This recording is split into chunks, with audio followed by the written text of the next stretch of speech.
au Mali, opération qui s'est même intensifiée ces dernières heures. Un conseil de défense s'est à nouveau tenu à l'Elysée cet après-midi. Des raids aériens ont eu lieu sur des camps d'entraînement, des dépôts logistiques et notamment à Gao dans le nord du pays. Sarah Bernichon.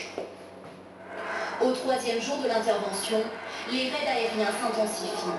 Au moins 550 soldats français se trouvent aujourd'hui au Mali. Pour les renforcer, 4 rafales sont partis la nuit dernière de la base de Saint-Dizier en France. Ils ont bombardé Gao, principale ville du nord-est du Mali, un bastion de djihadistes. Dans cette base arrière des islamistes, des camps d'entraînement et des dépôts logistiques ont été détruits. Encore plus au nord à Kidal, d'autres opérations seraient en cours. Selon des témoins, à l'ouest du Mali, dans la région de Léré, un camp de djihadistes a été visé. Mais aussi à l'est, vers Douenza, des cibles ont été atteintes. Selon le ministre des Affaires étrangères, il ne s'agit pas seulement d'opérations aériennes.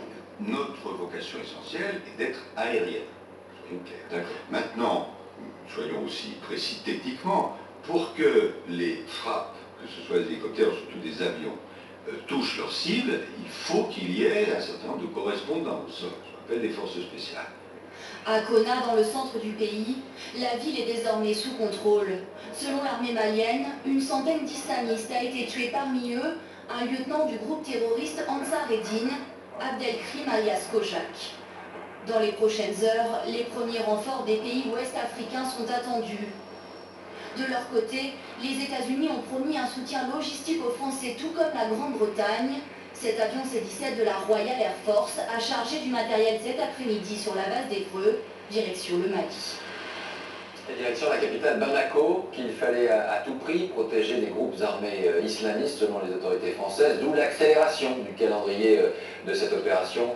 Bonsoir Gérard Grisbeck. Gérard, c'est une guerre sans image pour le moment qui se déroule loin de Bamako dans une zone toujours inaccessible.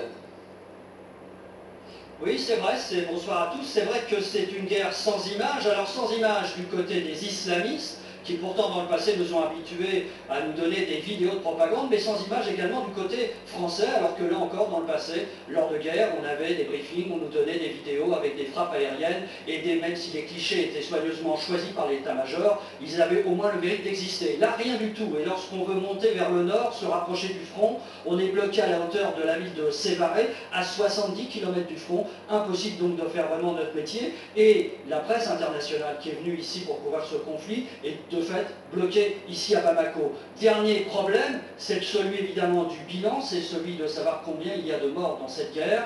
Pas de bilan du côté des troupes maliennes, pas de bilan non plus du côté des islamistes, et pas de bilan sans doute du côté des civils. Gérard Grisbeck en direct de Bamako avec Sylvain Barral. Alors voyons maintenant justement la mise en place de ce dispositif militaire français, dispositif qui vise à protéger la population, la capitale, mais aussi à intervenir en première ligne. Franck G2O, Patrick Desmully. De jour comme de nuit, pas une heure sans que se pose un avion militaire français sur l'aéroport de Bamako. Cette fois, ce sont des légionnaires qui débarquent avec leur jeep et leur pactage. Prêts pour le combat, ils rejoignent les 500 soldats arrivés depuis hier. Après de longues heures de voyage, l'heure est à l'inspection du matériel. Le format C41 890. Les fusils d'assaut sont démontés, lustrés. Les tireurs d'élite ajustent leurs viseurs. La guerre se prépare sur le tarmac de Bamako. C'est surtout à rééquiper, à remettre les optiques sur l'armement, à repercevoir les piles pour les transmissions, récupérer également